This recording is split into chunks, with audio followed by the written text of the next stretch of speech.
Plunging into freezing water triggers an immediate, desperate fight for survival. Your brain registers the brutal temperature drop instantly through electrical signals. But to survive, your body must generate heat, a process that requires a chemical trigger to activate metabolic furnaces like your liver and muscles. While nervers allow for rapid, targeted reflexes, like pulling a hand away from a flame, they are not designed to broadcast a simultaneous, body-wide alert to every cell at once. This coordination happens in a small bony pocket called the sella turcica. Inside this vault sits the pituitary gland, a relay station that converts the brain's electrical impulses into the chemical signals used by the bloodstream. By bridging these two systems, the brain can mobilize the body's metabolic reserves, turning a localized thought into a lasting, systemic shift in physiology. Anatomically, the pituitary is a fusion of two distinct lobes with separate biological origins. The back half, or posterior lobe, functions as a direct physical extension of the brain's neural architecture. Hypothalamic neurons extend long axons down the connecting stalk, releasing compounds directly into the blood. The anterior lobe possesses no such neural connection. It instead relies on the hypophyseal portal system, a specialized capillary network carrying concentrated chemical instructions from the hypothalamus into the anterior tissue. This dual anatomy gives the brain two separate mechanisms for control: instant neural drops out the back and complex vascular signaling through the front. When the brain needs to trigger a body-wide response, the anterior lobe facilitates a process of biological amplification.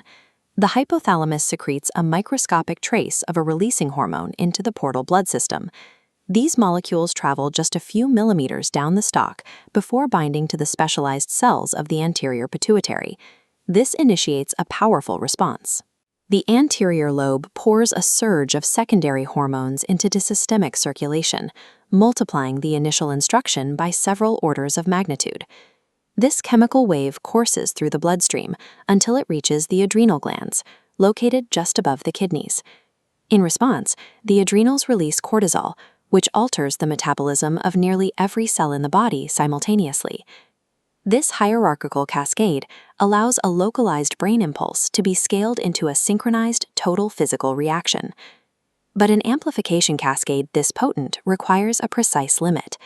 Left unchecked, the resulting metabolic overdrive would eventually exhaust the body's resources. To maintain balance, the endocrine system utilizes a negative feedback loop. As cortisol levels rise, the molecules travel back to the brain.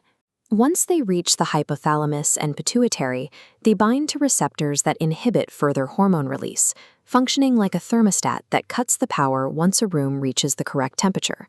This regulation depends on the gland's physical integrity, but the pituitary is housed in a rigid, bony vault with no room for expansion.